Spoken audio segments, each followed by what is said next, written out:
Hello dear friends, कैसे हैं आप सभी। आशा करता हूँ आप सभी स्वस्थ होंगे, मस्त होंगे और व्यस्त होंगे। मैं आपका अपना गुरुजी द कंपटीशन पैसेंजर वाला, और मैं आप सबके लिए एक बार फिर से लाया हूँ सीटेट 2022-23 पर्यावरण अध्ययन एवं शिक्षण शास्त्र से संबंधित सीटेट परीक्षा में आने वाले महत्वपूर्ण प्रश्नों की श्रृंखला। ये हमारा पार्ट 7 है। बाकी के पार्ट्स हमारे यूट्यूब चैनल पे पड़े हुए हैं, आप लोग जाइए, देखिए, आंसर कीजिए। ठीक है, तो बिना समय गंवाए चलिए शुरू करते हैं। ठीक है, देखते हैं अपना पहला क्वेश्चन।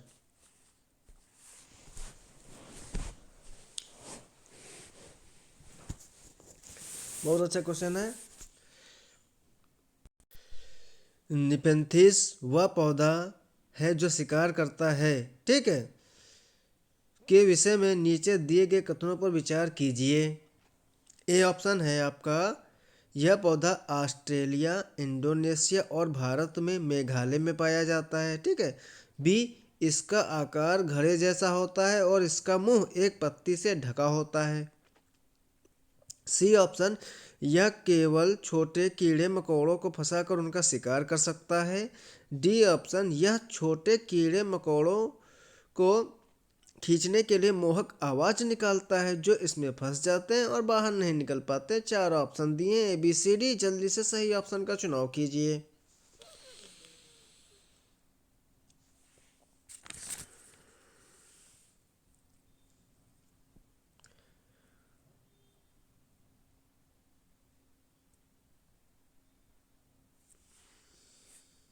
तो जल्दी से इसका सही ऑप्शन बताइए ए बी सी डी में से।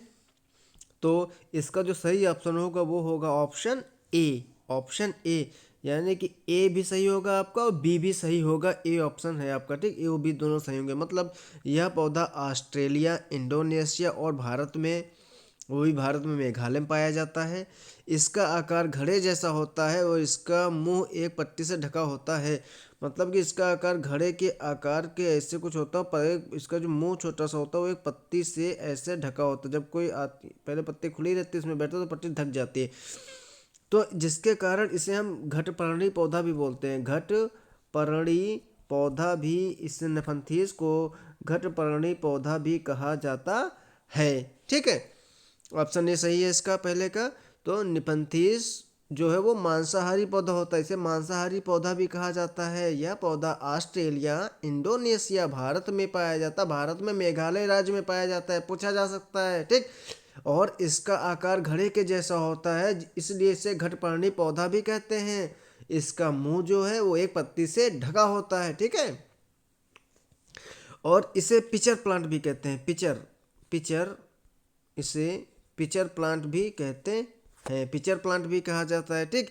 और ये पौधे मुख्यतः शाक होते हैं। शाक यानी कि ये पौधे मुख्यतः शाक होते हैं, मतलब साग सब्जी तो सुने होंगे ना, शाक होते हैं, ठीक है। और दलदली तथा अधिक नम जगहों में उगते हैं, और ये दलदली तथा नमी वाली जगहों पर, अधिक नमी वाली जगहों पर उगते हैं। तो पहले का ए ऑप्शन आपका सही होगा। चलिए अपने नेक्स्ट क्वेश्चन पे आते हैं।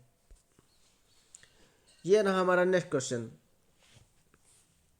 तो दूसरा प्रश्न है, उच्च ज्वर यानी कि तेज बुखार के साथ कपकपी आना, ठीक है, जिसका उपचार सिनकोना पेड़ की छाल से किया जाता है। सिनकोना पेड़ की छाल से किया जाता है, ठीक है।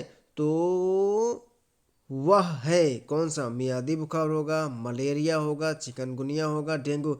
मतलब कि कपकपी के साथ जब तेज बुखार आता, उच्च ज्वर आता, तो उसके उपचार के लिए हम सिनकोना पेड़ की छाल का प्रयोग करते हैं। तो वो किस प्रकार का बुखार होता है आपका? मियादी बुखार होता है, ए, बी मलेरिया होता है, सी चिकनगुनिया, डी डेंगू। चार ऑप्शन, जल्दी से सही ऑप्शन का चुनाव कीजिए। जल्दी से बताइए सही ऑप्शन क्या होगा आपका।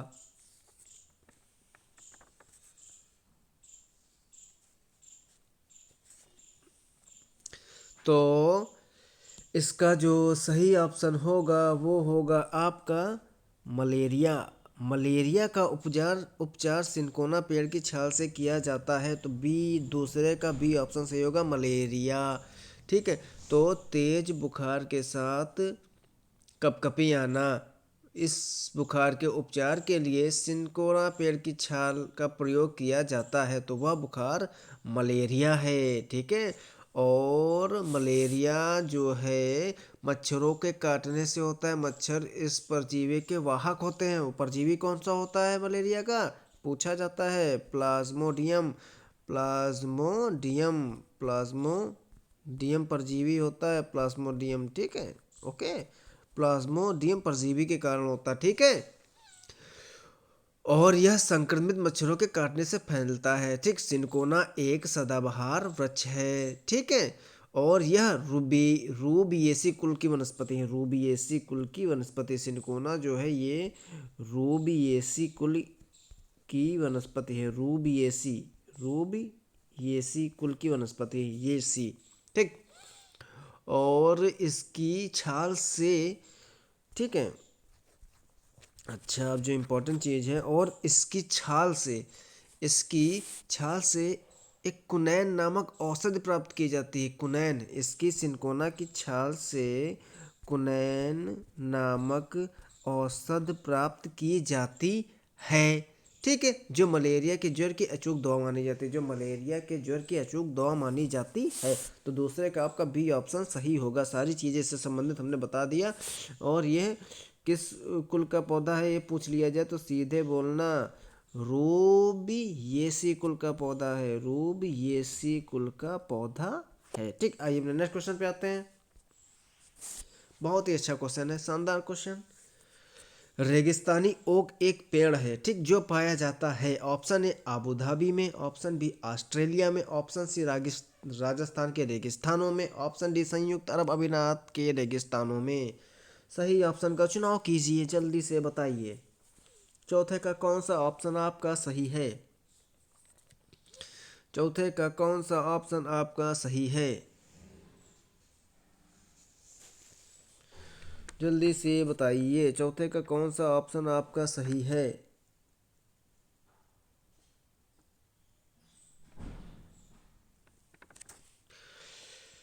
ए सही है, बी सही है, सी सही है, डी सही है। तो रेगिस्तानी ओक एक पेड़ है। रेगिस्तानी ओक एक पेड़ है। तो यह जो पाया जाता है, तो यह पेड़ जो आपका पाया जाता है वो पाया जाता है आपका ऑस्ट्रेलिया में। रेगिस्तानी ओक एक पेड़ जो ऑस्ट्रेलिया में पाया जाता है। अब रेगिस्तानी दिया तो बहुत लोग लगा देंगे राजस्थान या यूएई या अबू धाबी। ठीक, लेकिन राजस्थानी ओक एक पेड़ जो ऑस्ट्रेलिया में पाया जाता है। तो रेगिस्तानी ओक, जिसका वैज्ञानिक नाम होता है एलोकासोरिना डिकैसनेना। ठीक है, लिख दें, इंपॉर्टेंट ज़्यादा नहीं है। एलोकासोरिना, एलोकासोरिना, ठीक है, और डी कैस नेना, टिकैस नेना, ये इसका वैज्ञानिक नाम है रेगिस्तानियों का, जो ऑस्ट्रेलिया में पाया जाता है। ठीक है, और यह एक मध्यम आकार का धीमी गति से बढ़ने वाला पौधा होता है। ठीक है, जो उत्तरी क्षेत्र, दक्षिण ऑस्ट्रेलिया और पश्चिमी ऑस्ट्रेलिया के शुष्क रेगिस्तानी क्षेत्रों में पाया जाता है। जो दक्षिण ऑस्ट्रेलिया और पश्चिम ऑस्ट्रेलिया के शुष्क रेगिस्तानी क्षेत्रों में पाया जाता है। खास बात, यह वृक्ष जो है वो 700 वर्षों तक जीवित रह सकता है। 700 वर्षों तक जीवित रह सकता है। ठीक है, ऑस्ट्रेलिया के मध्य पश्चिम में एक एलिस स्प्रिंग डेजर्ट है, जो कि रेगिस्तानी है। एलिस स्प्रिंग पार्क है। ठीक है, एलिस स्प्रिंग डेजर्ट पार्क। ठीक है, ठीक है, में डेजर्ट ओक जो है, मतलब कि रेगिस्तानी ओक जो है बहुतायत संख्या में मिलते हैं। तो रेगिस्तानी ओक जो है वो ऑस्ट्रेलिया में पाया जाता है। ठीक, चलिए अपने नेक्स्ट क्वेश्चन पे आते हैं। चौथा क्वेश्चन, नीचे दिया गया कौन सा समूह जो है वो जड़ों का है? ए ऑप्शन चुकंदर आलू अदरक, बी ऑप्शन गाजर हल्दी अदरक, सी ऑप्शन शकरकंदी मूली हल्दी, डी ऑप्शन गाजर चुकंदर चुकंदर मूली। जल्दी से सही ऑप्शन बताइए ABCD में से। तो इसका जो सही ऑप्शन होगा चौथे को होगा ऑप्शन डी। ऑप्शन डी होगा आपका एकदम सही। तो गाजर, चुकंदर, मूली, ये तीनों आपके जड़ हैं, ठीक है, या ये तीनों जो है जड़ समूह के पौधे होते हैं, ठीक है। आलू और अदरक की बात करें बच्चा तो ये तना, इनको तना माना जाता है, ठीक है। और ये सब पौधे के वे हिस्से होते हैं जिनका प्रयोग आमतौर पर खाने में किया जाता है, ठीक है, ओके। और शकरकंदी, इसमें एक बचा शकरकंदी और हल्दी, ये भी, इनको भी तने का, इनको भी तना माना जाता है, तना का पितरों माना जाता है, ठीक। तो आलू अदरक शकरकंदी हल्दी ये तने होते हैं, तो आलू अदरक शकरकंदी हल्दी इनको तने का प्रतिरूप माना जाता है, ठीक है।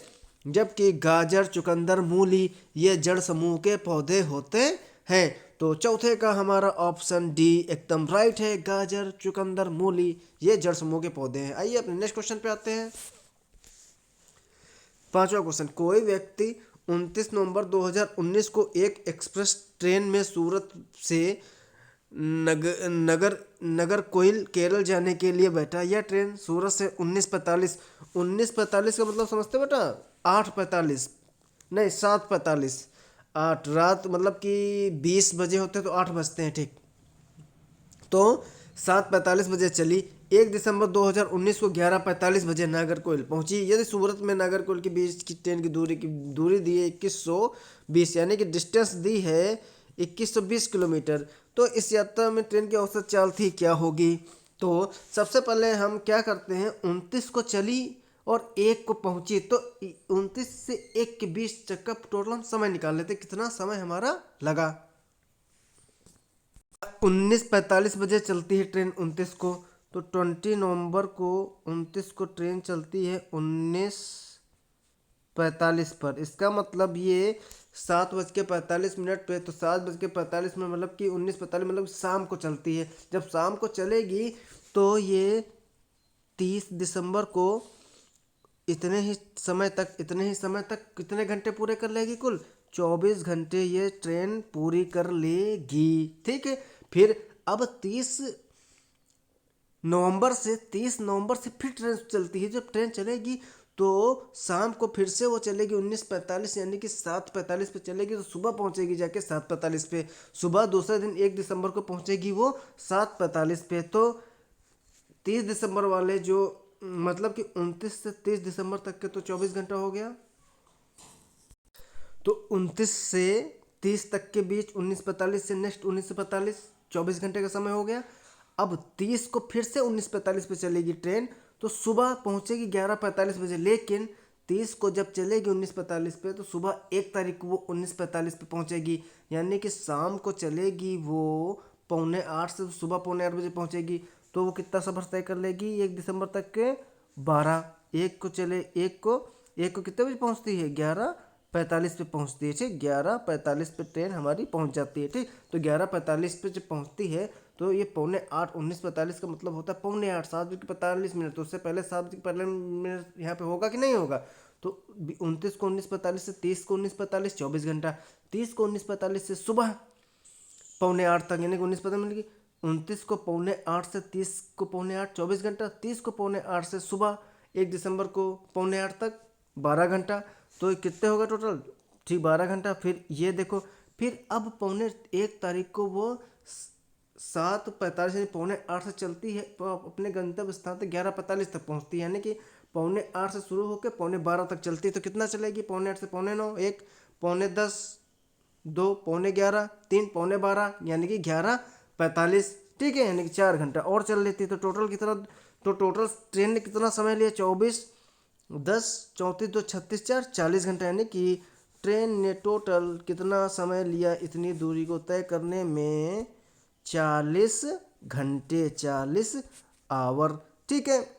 तो अब क्या निकालना है, औसत चाल निकालना है, औसत चाल निकालना है। तो चाल बराबर, तो स्पीड बराबर चाल बराबर दूरी बटे समय, दूरी डिस्टेंस अपॉन टाइम।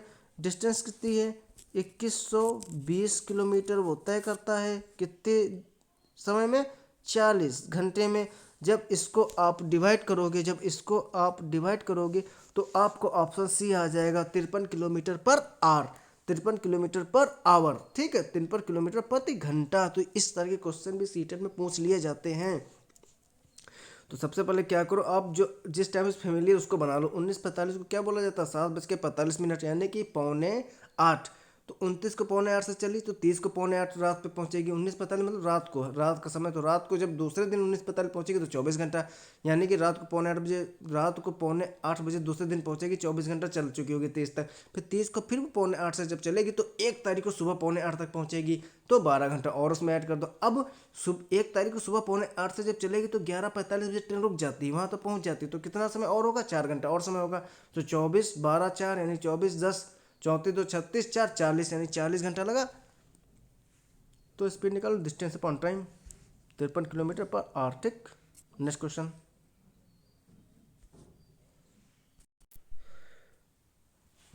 प्रश्न 6, नीचे दिए गए पक्षियों की कौन सी प्रजाति झटके से अपनी गर्दन आगे पीछे करती है। ए ऑप्शन उल्लू, बी ऑप्शन कौवा, सी ऑप्शन बसंत गौरी, डी ऑप्शन मैना।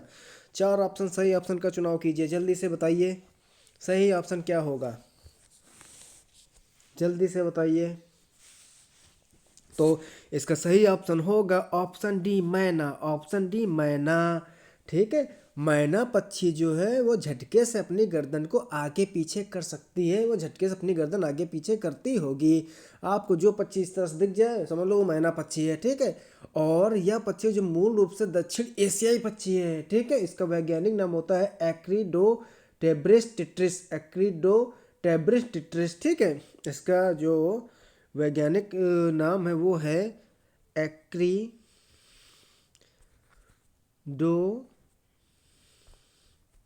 वो है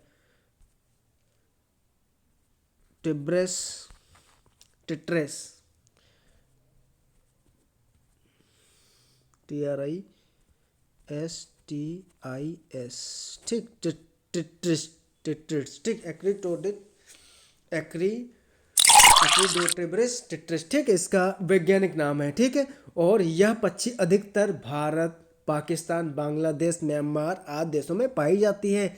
और इस पक्षी की जो लंबाई है वो 20 से 25 सेंटीमीटर होती है, 20 से 25 सेंटीमीटर तक होती है। ठीक है, और यह अधिकतर झुंडों में रहना पसंद करती है। ठीक है, और इसका मुख्य भोजन होता है अनाज के दाने व छोटे कीड़े मकोड़े। तो छठे का डी ऑप्शन आपका सही है। चलिए आइए अपने नेक्स्ट क्वेश्चन पे आते हैं। बहुत ही अच्छा क्वेश्चन है, बहुत पूछा जाता है। हाथियों के विषय में नीचे दिए गए कथनों पर विचार कीजिए। पहला ऑप्शन, हाथी बहुत कम आराम करते हैं या एक दिन में केवल 2 से 4 घंटे ही सोते हैं। ठीक है, ओके। दूसरा ऑप्शन पढ़िए, एक बड़ा हाथी एक दिन में 200 किलोग्राम से अधिक पत्तियां और झाड़ियां खा लेता है। तीसरा, इन्हें पानी और कीचड़ में खेलना बहुत भाता है, इससे इनके शरीर को ठंडक मिलती है। चौथा, किसी हाथियों के झुंड में सबसे बुजुर्ग हथनी भी सभी फैसले लेती हैं। 4 ऑप्शन नीचे दिए हैं, सही ऑप्शन का चुनाव कीजिए, जल्दी से बताइए सातवें का कौन सा ऑप्शन सही है।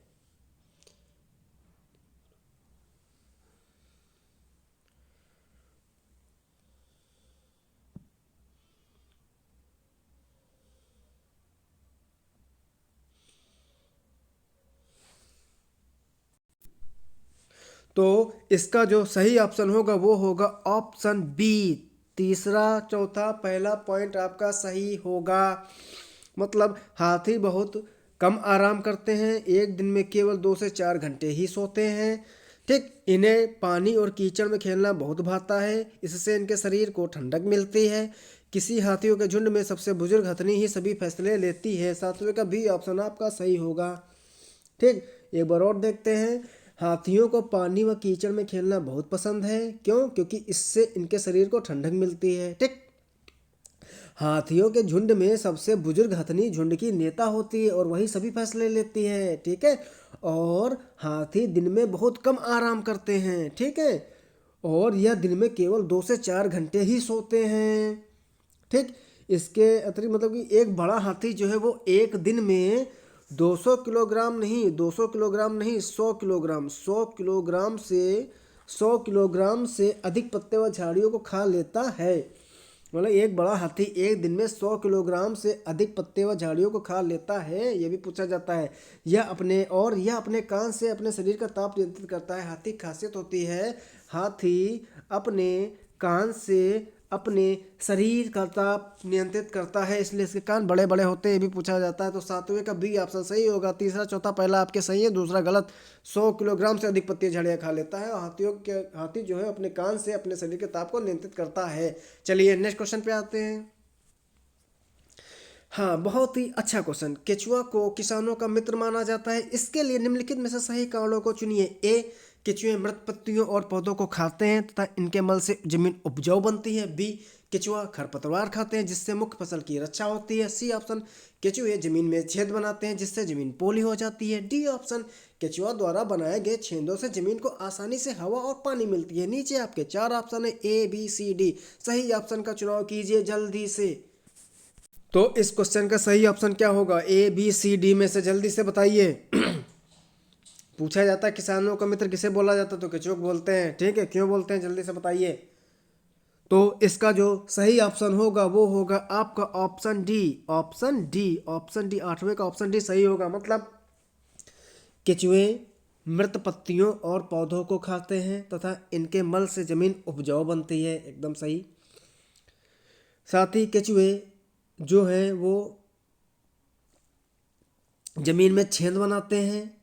ठीक है, केचुआ द्वारा जमीन में छेद बनाया जाता है जिससे जमीन भुरभुरी और पोली हो जाती है। ठीक है, केचुए द्वारा बनाए गए छेदों से जमीन को आसानी से हवा और पानी का मिल जाता है। मतलब कि केचुआ द्वारा बनाए गए छेदों से जमीन में आसानी से पानी और हवा का आवागमन होता रहता है। तो option A, option C, option D आपके सही है। 8वें का डी ऑप्शन सही होगा। केचुआ खरपतवार खाते हैं जिससे मुख्य फसल की रक्षा होती है, ये गलत है। तो केचुए किसानों के मित्र होते हैं। क्यों? क्योंकि मृत पत्तियों पौधों को खाते हैं जिससे इनके मल से जमीन उपजाऊ बनती है। केचुए जमीन में छेद बनाते हैं जिससे जमीन पोली और भुरभुरी हो जाती है। और केचुओं द्वारा बनाए गए छेदों से जमीन को आसानी से हवा पानी मिलता है, अर्थात बनाए गए छेदों से जमीन में आसानी से पानी और हवा का आवागमन होता रहता है। तो 8वें का डी ऑप्शन आपका एकदम सही है, ए सी डी। चलिए नेक्स्ट क्वेश्चन पे आते हैं।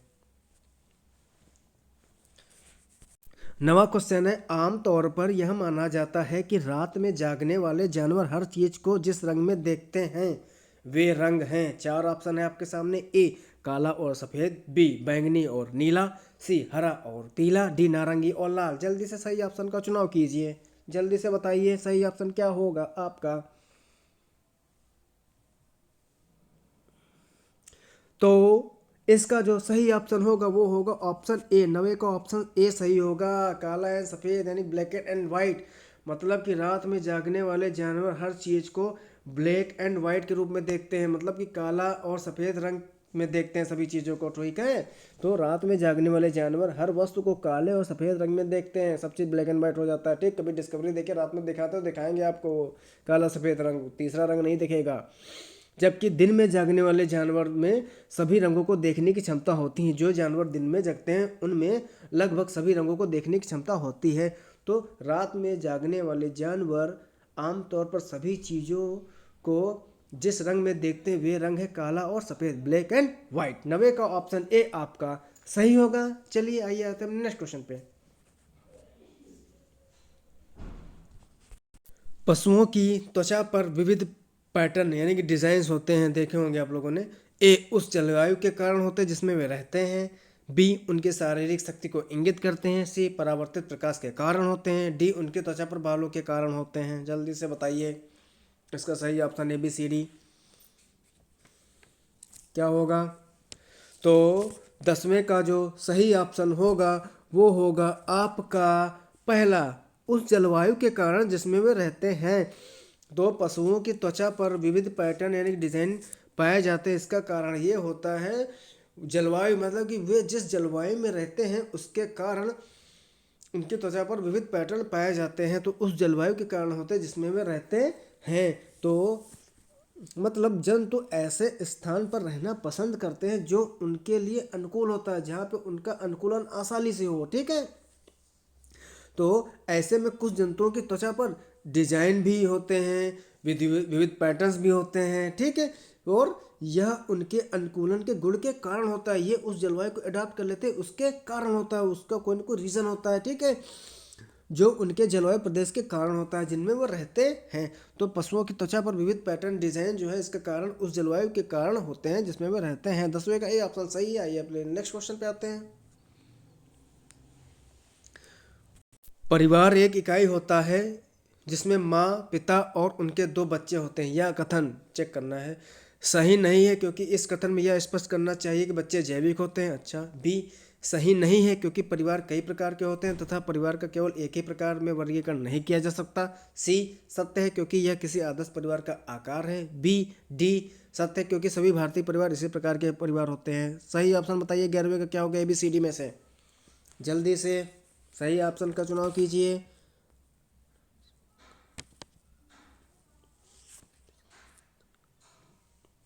तो इसका जो सही ऑप्शन होगा वो होगा ऑप्शन बी। ऑप्शन बी सही नहीं है क्योंकि परिवार कई प्रकार के होते हैं तथा परिवार का केवल एक ही प्रकार में वर्गीकरण नहीं किया जा सकता है।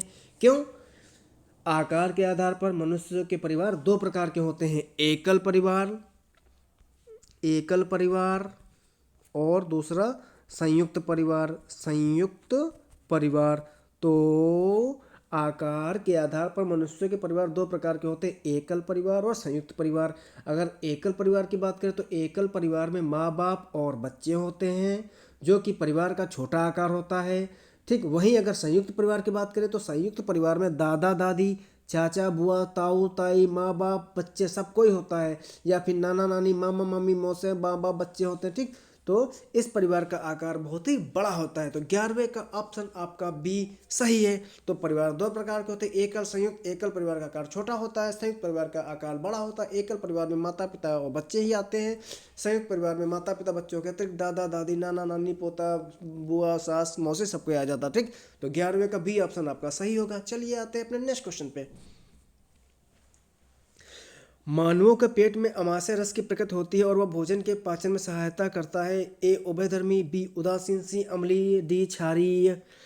तो please friends, students, sister and brothers, अगर आपको ये वीडियो अच्छा लगा हो तो प्लीज़ इस वीडियो को लाइक कीजिए, अच्छे से शेयर कीजिए, कई लोगों तक पहुँचे, उनको फ़ायदा हो। तो प्लीज़ मेरे चैनल को सब्सक्राइब करिए। ठीक है, ये आपके ऊपर डिपेंड करता है। ठीक, please give me my motivation, यही मेरे लिए मोटिवेशन है, इसलिए मैं आपके लिए लोगों के लिए रिसर्च करके अच्छे से अच्छे क्वेश्चंस लाता हूँ। ठीक है, विदाउट एनी रिसर्च में नहीं लाता हूँ, जो ज़्यादा से ज़्यादा पूछा जाता है, जिस पर पूछे जाते हैं मैं उसी प्रकार के क्वेश्चन आप सबके लिए लाता हूँ। ठीक, तो 12वें का सही ऑप्शन बताइए क्या होगा।